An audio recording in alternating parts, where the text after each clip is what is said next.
Iglesia Bíblica del Señor Jesucristo presenta Palabra de Gracia. Nosotros estamos viendo Tú puedes cambiar, se llama esta clase, y hemos visto que Dios nos creó para que nosotros le glorificáramos, para que reflejáramos su carácter, para que nos relacionáramos con los demás conforme a lo que Él ha diseñado para que le honremos. Él nos creó para reinar, pero fruto de la caída, esa imagen de Dios en nosotros fue rota. Hemos pecado, el pecado es grave porque es en contra de Dios y ese pecado tiene consecuencias. El pecado nos separa, nos deja muertos espiritualmente. Tenemos la ira de Dios sobre nosotros. El pecado nos impide relacionarnos correctamente con los demás, trae conflictos en las relaciones humanas y eso lo vemos a nuestro alrededor.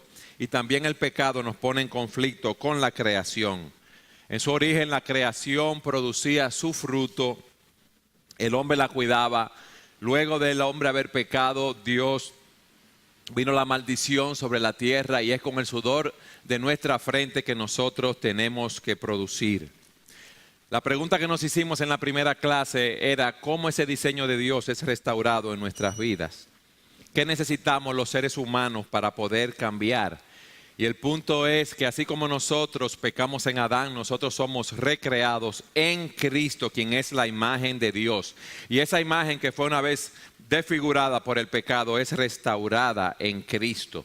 Y ese cambio toma lugar cuando nosotros venimos a Cristo arrepentidos por nuestros pecados, confiando en Él como nuestro Señor y Salvador. Y Dios nos da el don de la vida eterna en Cristo y en la medida que nosotros vemos la gloria de Dios manifestada en Jesucristo, en su evangelio, es que somos transformados.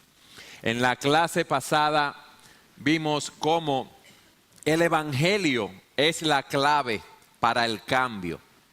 ¿Qué significa el evangelio? Las buenas nuevas de salvación, las buenas nuevas de la muerte, crucifixión, resurrección y ascensión de nuestro Señor Jesucristo, quien murió en la cruz del Calvario por nuestros pecados. Y vimos primero los Corintios 15, 3 al 7 la semana pasada. La cruz es central en la proclamación del evangelio. Porque en la cruz vemos los sufrimientos físicos de nuestro Señor Jesucristo por nuestros pecados, pero también vemos la implicación teológica de lo que Él hizo. Él fue nuestro sustituto, Él murió por nuestros pecados, Él aplacó la ira de Dios, Él pagó el precio de nuestro rescate, un precio que nosotros no podíamos pagar porque habíamos pecado contra un Dios infinito. Y Cristo nos reconcilió con Dios. Luego vimos que nuestra respuesta debe ser arrepentirnos de nuestros pecados y confiar en Cristo para salvación. Si tú no eres creyente es lo que debes hacer. Y si tú eres creyente continuamente, después de tu conversión, sabiendo que en este transitar por esta tierra, como no hemos sido glorificados, pecamos, debemos estar arrepintiéndonos de nuestros pecados, confesándolo en la presencia de Dios, no para ser salvos porque ya lo somos, sino para restaurar el gozo de nuestra comunión con Dios. Hermanos, ¿cuál es la gloria del evangelio? La gloria del evangelio, ¿cuál es? La cruz de Cristo, sí, pero ¿qué hace ese evangelio? Transforma. ¿Y por qué yo tengo que ser transformado?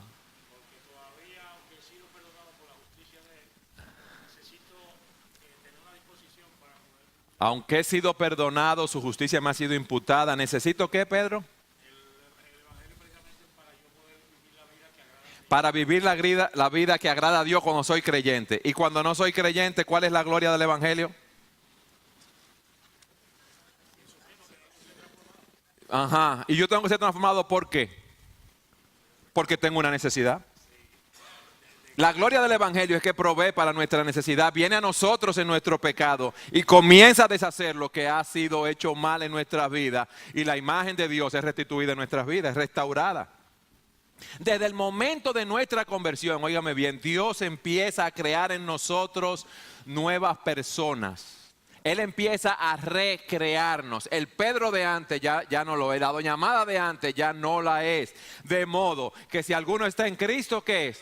Nueva criatura es. Las cosas viejas pasaron, todas son hechas nuevas.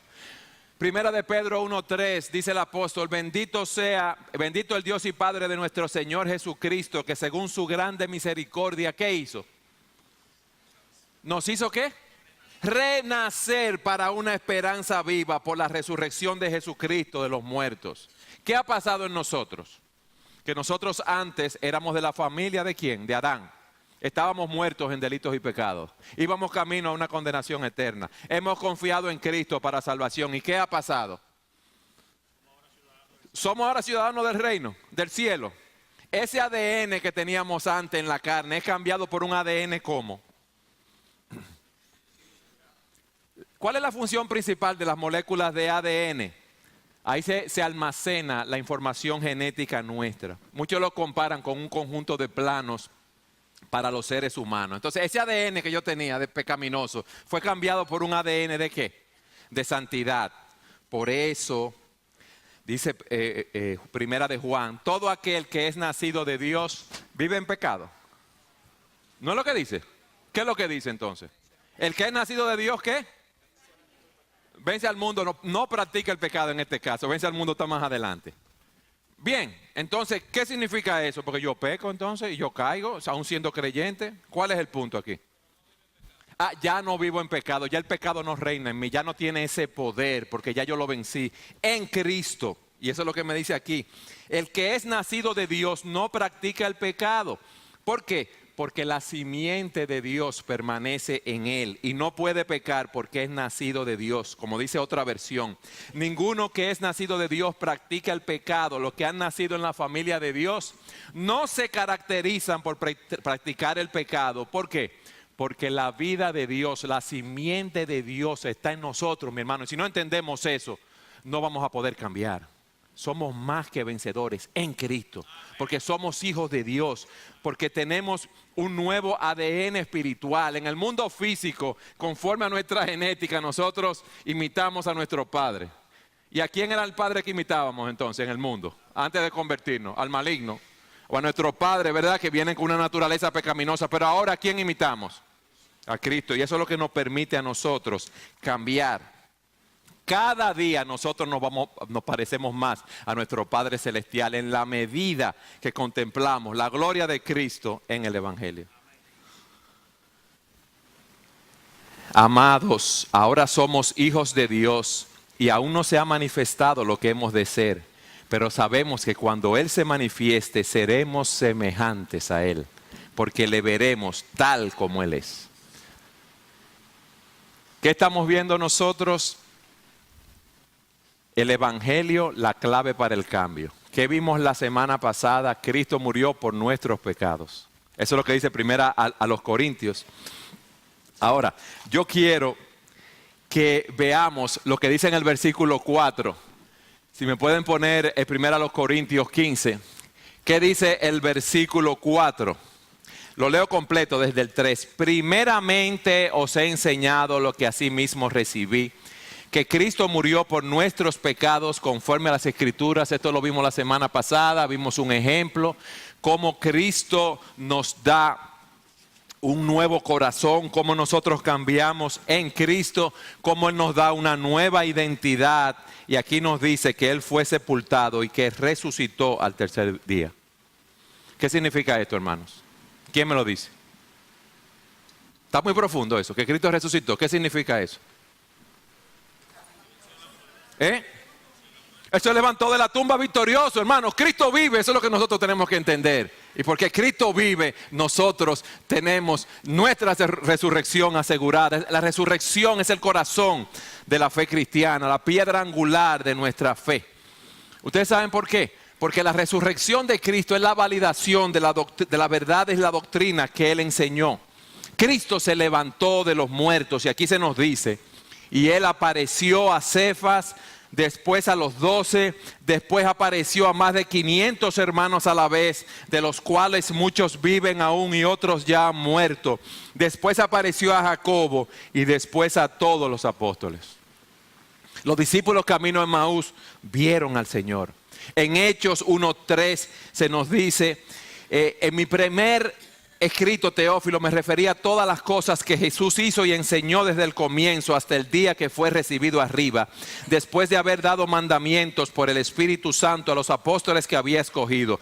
A ellos también, después de haber padecido, se presentó vivo con muchas pruebas indubitables, apareciéndoseles durante 40 días y hablándoles acerca del reino de Dios. La pregunta que yo les hago a ustedes ahora, ¿cómo yo aplico ese evangelio, ese poder de la resurrección de Cristo para yo cambiar? El poder de la resurrección de Cristo. Yo quiero que ustedes vayan conmigo a Romanos capítulo 4, versículo 25. Romanos 4, 25.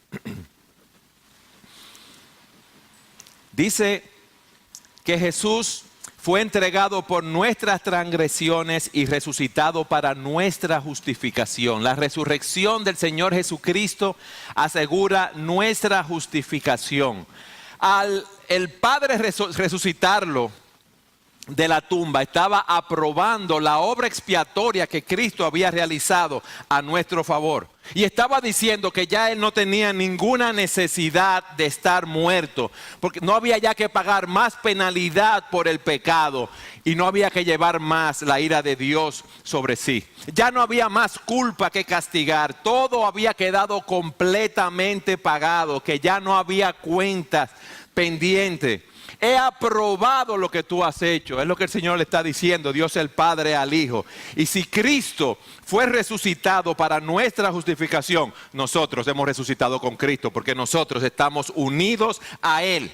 Y esa declaración que Dios le da a Cristo, nos la da a nosotros también, hermanos. Nos la da a nosotros. Hemos sido declarados justos en la presencia de Dios. Dios mostró su aceptación por el sacrificio de Cristo. ¿Quién acusará a los escogidos de Dios? Dios es el que justifica. ¿Quién es el que condenará? Cristo es el que murió, más aún el que también resucitó, el que además está a la diestra de Dios, el que también intercede por nosotros. ¿Quién puede acusar a una persona que ha sido declarada justa por Dios? Cuando tú estás luchando con la culpa por tus pecados pasados, por situaciones que vienen a tu mente, como veíamos en la clase pasada, que te dan vergüenza, ¿quién puede acusar a los escogidos de Dios? Ya Dios nos ha justificado, ya Dios, mi creador, me ha declarado justo en la presencia de Dios. Ya Cristo murió, ya Cristo resucitó para mi justificación, mis hermanos. Entonces, cuando vengan esos pensamientos a mi mente, tenemos que recordar el evangelio. Cristo murió por mis pecados, Él fue sepultado y al tercer día resucitó. Nadie me puede declarar culpable, nadie, porque ya Cristo murió, ya Cristo resucitó. Y si lo quieren todavía de una manera más clara, quiero ponerle un ejemplo. Yo quiero pedirle al hermano Gustavo Rodríguez que venga por aquí. Yo le quiero plantear a Gustavo un caso. ¿Dónde está Gustavo? Ven, tú tienes un micrófono ahí. Yo le voy a plantear un caso a Gustavo. Yo soy un aconsejado. Ven de este lado, Gustavo, por favor. Y yo le voy a plantear un caso a Gustavo para que él me diga cómo yo lo puedo resolver. Ahora, no se lleven que lo que yo dije es lo que va a ser, es el caso, porque yo le pongo gancho a ustedes. Porque uno dice, oh, yo oí esto, la culpa, déjame yo tirarle esto a Eduardo y ya, con eso ya resuelvo. Mi hermano, qué bueno que usted me está ayudando a mí. Qué bueno que usted me está aconsejando. ¿Usted se acuerda de la reunión que tuvimos la semana pasada? Sí, me acuerdo. Para mí fue una bendición. ¿Se acuerda que usted me puso ciertas asignaciones? Sí, mi hermano. Mi hermano, yo no he podido hacer las asignaciones porque yo he estado deprimido. Ajá. Sí, yo sigo con esa depresión. Usted me dijo que estabilizara mi vida espiritual, que leyera la Biblia, que orara. Me dijo también que cumpliera con mi deber, con mi horario en el trabajo, porque como yo le decía, yo a veces me despierto tarde, porque yo amanezco y yo veo el mundo como oscuro, todo negro, mi hermano. Entonces, yo no quiero trabajar, yo no quiero leer la Biblia, yo no quiero orar, yo no quiero cumplir con mis responsabilidades, aún como esposo y como padre, según las cosas que usted me asignó, mi hermano. Pero yo le voy a decir algo, yo me he dado cuenta que a pesar de que yo soy creyente, y yo sé que Cristo murió por mi pecado, mira, Gustavo, esa depresión es hereditaria, eso viene de familia. Sí, es de familia, porque mira, mi papá se deprimía. Y hay un hermano de mi papá, un tío mío, que también se deprimía. Igual que yo, así que veían todo oscuro, no querían trabajar, querían estar en la cama, acostados, sentados en una silla, sin hacer nada. Gustavo, y yo tengo problemas con eso porque no puedo cumplir con mis obligaciones. Yo creo que lo único que yo puedo hacer, mi hermano, es aceptarme a sí mismo ya como yo soy, una persona depresiva. Y yo no voy a cambiar, mi hermano, porque te digo que esa depresión es hereditaria, eso viene de familia. Papá es así. Te lo repito, papá es así. Pero tú eres un consejero, Gustavo. Enséñame cómo yo puedo aceptarme a mí mismo, aunque yo soy creyente, como una persona depresiva. Yo sufro mucho con esta condición, Gustavo. Gustavo, yo no quiero ser así. Yo estoy aterrado. Yo estoy aterrado por la manera como yo veo las cosas. Yo no tengo sentido en la vida, Gustavo. Yo no tengo deseo de vivir. Yo no veo propósito. Las cosas para mí no tienen significado. Pero yo soy así. ¿Qué tú me recomiendas, mi hermano? Dime tú. Ay, mi hermano, porque es un pastor por ahí. Yo no puedo.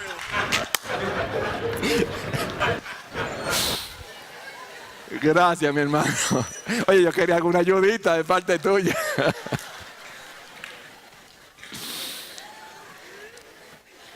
¿Qué ustedes le dirían a ese hermano? Vamos a Primera de Pedro, capítulo 1. Algunas de las cosas que yo le diría a ese hermano. El texto que leímos de Primera de Pedro 1:3. Cristo resucitó, yo estoy unido a Cristo.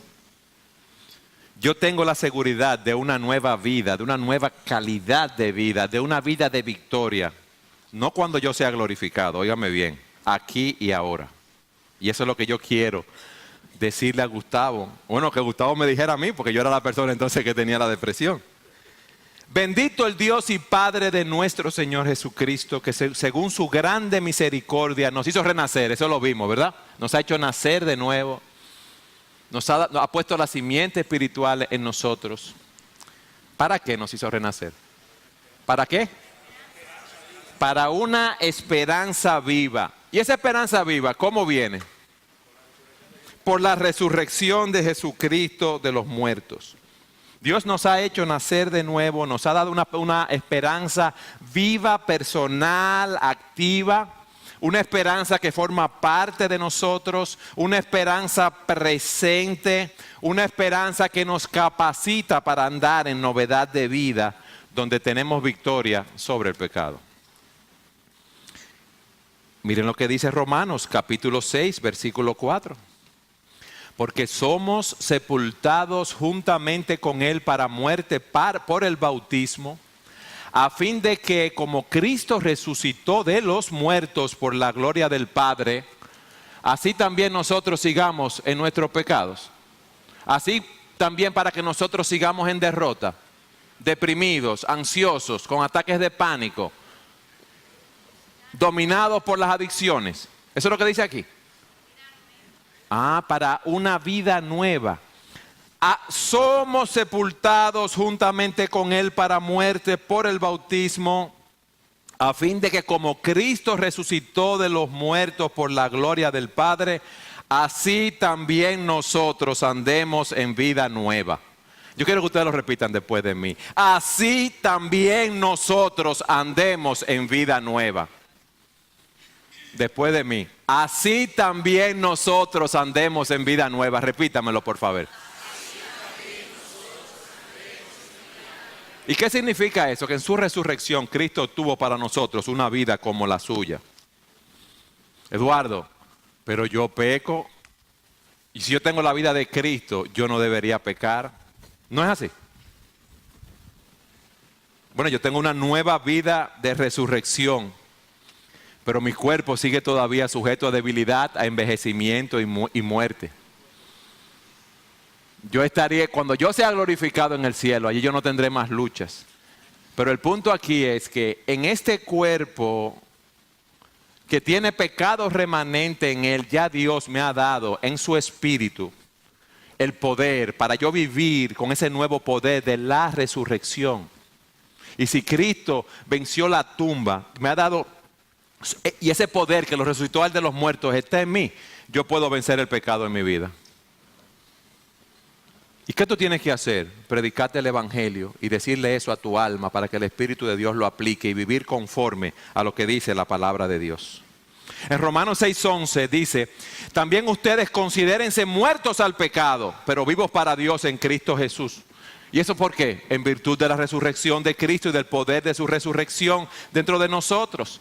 Y luego dice, por lo tanto, no permitan ustedes que el pecado reine en su cuerpo mortal. No ofrezcan sus cuerpos al pecado. ¿Por qué? Porque ustedes tienen el poder de la resurrección. Ustedes han resucitado con Cristo. Ustedes están unidos a Cristo y ustedes pueden vencer el pecado. Entonces nosotros tenemos el poder de la resurrección para andar en vida. Y eso me ayuda a vencer ¿qué? Todo en esta vida. Yo tengo la simiente de Dios. Yo soy una nueva criatura. Yo tengo el poder de la resurrección, el poder de su espíritu. Entonces, yo no puedo decir, yo siempre voy a ser una persona deprimida. No. Yo soy un cristiano que estoy luchando con la depresión. Pero ya Cristo me hizo una nueva criatura. Ya yo tengo el poder de Cristo morando en mí. Ya yo puedo vencer esa depresión, esa ansiedad, esas adicciones, esas tentaciones al homosexualismo, a la codicia sexual, a la pornografía, fornicación, impureza, pasiones desordenadas, malos deseos. Nosotros somos más que vencedores en Cristo. Nosotros sí podemos andar en una vida nueva, mis hermanos, porque ya Cristo resucitó. Y nosotros hemos resucitado con Él. No me digas que tú no tienes el poder para cumplir con tu rol como esposo, como esposa, de padre, de madre. Jóvenes, no me digan que ustedes no pueden someterse a sus padres, a las autoridades. No. Tenemos el poder para andar en el Espíritu y no satisfacer los deseos de la carne. Porque el Espíritu nos da el poder para hacer, el deseo de hacer lo que es correcto. Produce su fruto en nosotros. Le voy a leer otro caso. Hace 3 semanas que tú viste a José y a María, su esposa, en una sesión de consejería, porque eran un amigo tuyo del trabajo y él te dijo a ti, mira, yo tengo un problema y a mí me gustaría, como tú eres cristiano, que tú me ayudaras con la palabra. Y uno debe saber el nivel en el cual uno puede ayudar a una persona. Gustavo dijo, mira, llámate un pastor para eso porque yo no puedo. Pero ellos vienen donde ti y tú hablas con ellos, le das una serie de directrices que te voy a explicar y tú le dices, mira, cuando nos juntemos dentro de 4 o 5 semanas vamos a juntarnos de nuevo para ayudar un seguimiento y ver cómo tú estás. José vino donde ti porque él tiene problemas con el alcohol. María te llama a la semana, no a la 4ª semana, no a la otra semana, y llorando te dice que José, su esposo, quien es creyente, se emborrachó. Y su problema con el alcohol no se había resuelto como él pensaba. José viene a la oficina donde ti, llorando por lo que hizo. Él se emborrachó feamente. Y te dice, mire, hermano, yo creo que yo nunca voy a poder dejar de beber. Porque una vez que uno es alcohólico, siempre lo será. No hay manera de vencer el alcoholismo.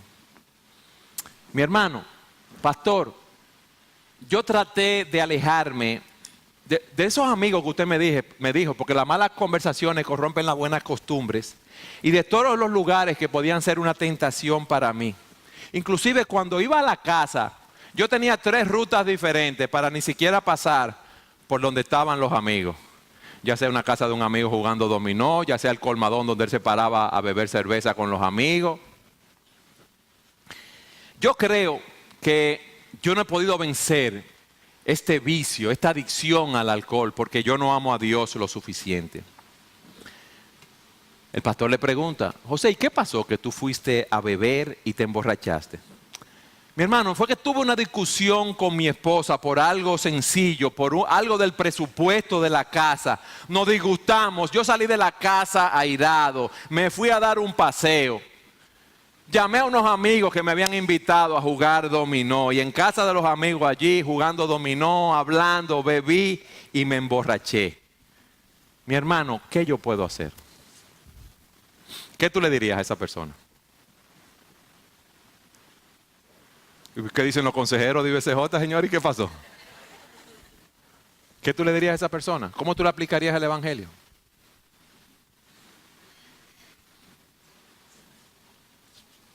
Se lo voy a dejar como tarea para que ustedes lo hagan. Piensen, ¿qué ustedes le dirían a esa persona? Si es tu caso, ¿cómo tú tratarías contigo mismo a la luz del evangelio, de que Cristo murió por nuestros pecados, que fue sepultado y al tercer día resucitó? Cristo resucitó, como vimos nosotros, en primer lugar, para nuestra justificación. Fue entregado por nuestras transgresiones y resucitado para nuestra justificación, es lo que hemos visto. Y también vimos que a la luz de esa resurrección, así como Cristo se levantó, nosotros estamos unidos a Él. Y Él nos hizo renacer para una esperanza viva por la resurrección de Jesucristo de los muertos. Nosotros tenemos una esperanza presente, el poder de Cristo obrando en nosotros, el poder de la resurrección que me capacita para andar en vida nueva. En tercer lugar, si yo veo el poder de la resurrección y lo aplico a mi vida, hay algo maravilloso, mis hermanos. Y lo voy a decir tranquilito. Cristo venció la muerte y nosotros también la venceremos. Cristo venció la muerte y nosotros también la venceremos. Ese Cristo resucitado está sentado a la diestra de Dios el Padre. Y en su victoria nosotros somos más que vencedores. Con su resurrección, Cristo inauguró una era por venir. Fíjense cómo Pablo, yo quiero que vayamos a 1 Corintios 15:20, cómo Pablo nos habla de la resurrección de Cristo en el pasado, en conexión con la resurrección nuestra de los creyentes en el futuro. Pero ahora Cristo, 1 Corintios 15:20, ha resucitado de los muertos. Primicias de los que murieron es hecho. Pues por cuanto la muerte entró por un hombre, también por un hombre la resurrección de los muertos. Así como en Adán todos mueren, también en Cristo todos serán vivificados. Pero cada uno a su debido tiempo, a su debido orden. Cristo las primicias. Luego los que son de Cristo en su venida. Luego el fin, cuando entrega el reino al Dios y Padre, cuando haya suprimido todo dominio, toda autoridad y todo poder. Preciso es que Él reine hasta que haya puesto a todos sus enemigos debajo de sus pies. Y el postrer enemigo que será destruido es, ¿qué? La muerte, hermanos. ¿Qué significa eso de la primicia? Que Cristo es la primicia. Bueno, los primeros frutos, cuando usted iba a un sembrado y tomaba los primeros frutos de ese sembrado, la primera cosecha, le decía cómo iba a ser esa siembra. Y aquí se nos dice que Cristo es la primicia. Cristo ya murió, resucitó y nosotros resucitaremos con Él. Y eso lo cambia todo, hermano. ¿Ustedes saben por qué? Porque antes nuestro destino era una condenación eterna. Y ahora nuestro destino es estar con Cristo por toda la eternidad. Simple y llanamente. Nosotros estamos unidos al Cristo resucitado. Y podemos estar seguros que en su segunda venida, este cuerpo de humillación nuestra va a ser transformado para que sea semejante al cuerpo de gloria de Cristo, mis hermanos. Cuando Cristo resucitó, rompió el poder que la muerte tenía sobre aquellos que creen en Él. Mis amados, ya la muerte no se enseñorea sobre nosotros. La muerte no pudo vencer a Cristo. Cristo se levantó, resucitó de la tumba. Y yo quiero que tú pongas tu vida en perspectiva. Yo no sé lo que tú estás pasando. Yo no sé con lo que tú estás luchando. Pero yo te digo una cosa. Todo lo que tú estás luchando y haciendo ahora es pasajero. Va a llegar un momento que tú te vas a morir. Y si tú no tenías a Cristo, tú ibas camino a una condenación eterna. Pero ahora tú has resucitado con Cristo. Y ya la muerte es olvida ya. Ya la muerte no tiene poder sobre nosotros. Mis hermanos, y eso nos debe aplicar ese evangelio en nuestras vidas. Nos debe ayudar en el poder del Espíritu para tener una perspectiva correcta de nuestro futuro. Y también para luchar aquí en la tierra venciendo el pecado remanente en nosotros. Eso es así. Ya la muerte no se enseñorea sobre nosotros porque la muerte no se enseñoreó sobre Cristo. Romanos 6:8. Ahora bien, si hemos muerto con Cristo, confiamos que también ¿qué? Viviremos con Él. Si yo morí con Él, yo resucité, yo voy a vivir con Él. Pues sabemos que Cristo, por haber sido levantado de entre los muertos, ya no puede volver a morir. Ya la muerte no tiene dominio sobre Él. La muerte es verdad que es el enemigo del hombre, aún del cristiano. La muerte rompe las relaciones con nuestros seres queridos, con nuestros amigos, con nuestros hermanos, con nuestros familiares. Es una realidad. La muerte es una causa de tristeza. La muerte está a nuestro alrededor continuamente, pero, cuando Cristo regrese, esto corruptible se vestirá de incorrupción. Y esto mortal se vestirá de inmortalidad. Entonces se cumplirá la palabra que está escrita. Sorbida es la muerte en victoria. ¿Dónde está, oh muerte, tu aguijón? ¿Dónde, oh sepulcro, tu victoria? ¿Dónde? Ya que el aguijón de la muerte es el pecado y el poder del pecado es la ley. Pablo nos habla como si un hecho futuro ya hubiese ocurrido. Desde que Cristo murió y resucitó, la muerte ha dejado de ser una fuente de temor para nosotros. Ya Cristo venció, hermanos, y nosotros la vamos a vencer. ¿Dónde está, oh muerte, tu aguijón? Es como las abejas que lo pican a uno y le dejan su aguijón. Cristo llevó el aguijón de la muerte por nosotros para que nosotros no tuviésemos que llevar ese aguijón. Cristo ya lo llevó. Ya que el aguijón de la muerte, dice Pablo, es el pecado. El pecado entró en el mundo por un hombre y por el pecado la muerte pasó a todos los hombres por cuando todos pecaron. Donde hay pecado, la muerte sopla, como dice un autor, de una manera fatal. Pero donde el pecado ha sido removido, ¿usted sabe lo que hace la muerte? Solamente remueve esta vida terrenal. Nos vamos de aquí, pero vamos a la gloria a estar con Cristo por siempre. Eso es lo que Cristo ha hecho por nosotros. Nuestros pecados han sido perdonados por su nombre. Es verdad que la muerte está presente, pero ese aguijón ha sido removido. Si pues por la transgresión de uno solo reinó la muerte, mucho más reinarán en vida por uno solo, Jesucristo, los que reciben la abundancia de la gracia y el don de la justicia. Yo hablaba con un hermano. Estos casos que yo pongo aquí son casos de experiencia de la vida real, casos que uno ha leído, como en el caso del manual del consejero cristiano de Jay Adams, casos que uno comparte con hermanos y uno le dice, hermano, ¿tú me puedes escribir eso que tú me estás diciendo? Yo hablaba con un hermano en días pasados y hablábamos de la muerte y él me dice, eso es uno de los temas que más me inquieta a mí. Y yo le dije, por favor, descríbeme tu caso de una manera escueta. Y él me decía esto. Desde muy pequeño, una de mis mayores inquietudes era poder entender el propósito y sentido de la vida. ¿Cuál es el fin de todo en este mundo? Pero había algo que me inquietaba mucho más y era la muerte. Yo siempre estaba en una búsqueda del sentido de la vida, pero no lo encontraba. Y esa incertidumbre producía en mí un temor constante a la muerte y al dejar de ser. Pienso que el Señor usó esa inquietud para llevarme al Evangelio, ya que al convertirme sentí que había encontrado el sentido que buscaba. Y aún ese temor constante a la muerte disminuyó. Y hasta sentí una gran liberación en ese contexto. Dios hizo y sigue haciendo una obra transformadora en mi vida. Con el tiempo y el conocimiento de la palabra, veo que mi fe en muchas áreas es fortalecida, que muchas preguntas han sido contestadas. Sin embargo, no puedo negar que todavía existe en mí el temor a la muerte. No es un temor tan fuerte, pero sí es algo en lo que pienso cada día.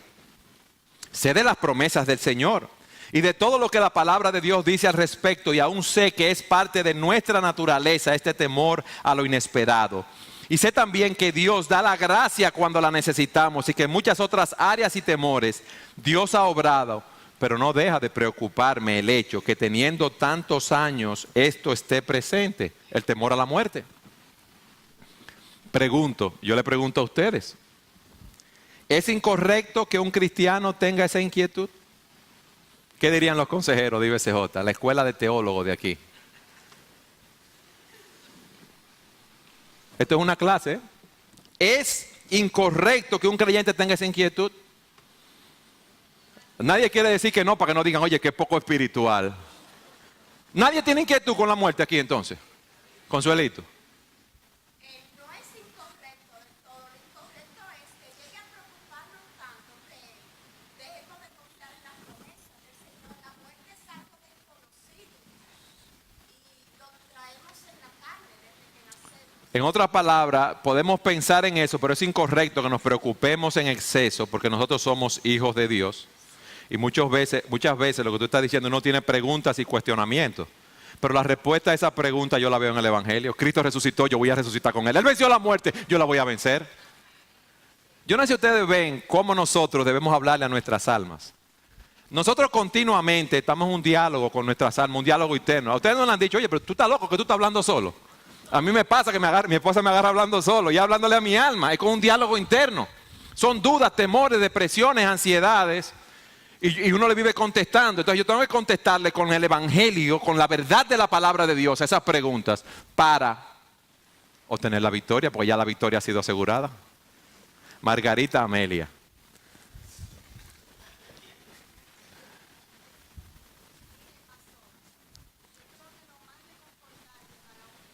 Lo más reconfortante para un cristiano, dice Margarita,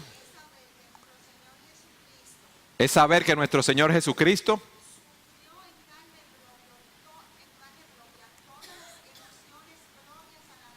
sufrió en carne propia todas las emociones propias de la carne humana. Él las sufrió. Los temores que tú tienes, Él sufrió. Así que nosotros la vamos a experimentar en esta tierra, sí. Porque Cristo en Getsemaní le pidió a su Padre que pasara de él a esa copa. Él no quería pasar por ese tiempo. Y como Él es el ejemplo perfecto a seguir,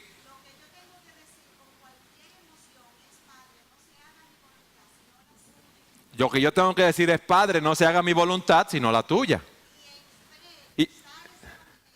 Y en fe usar ese evangelio en las diferentes emociones que vienen a mi vida. Déjame acabar y tú vas ahora, mi hermana. Bueno, no, dímelo ahora, dímelo, porque sí, tenemos tiempo.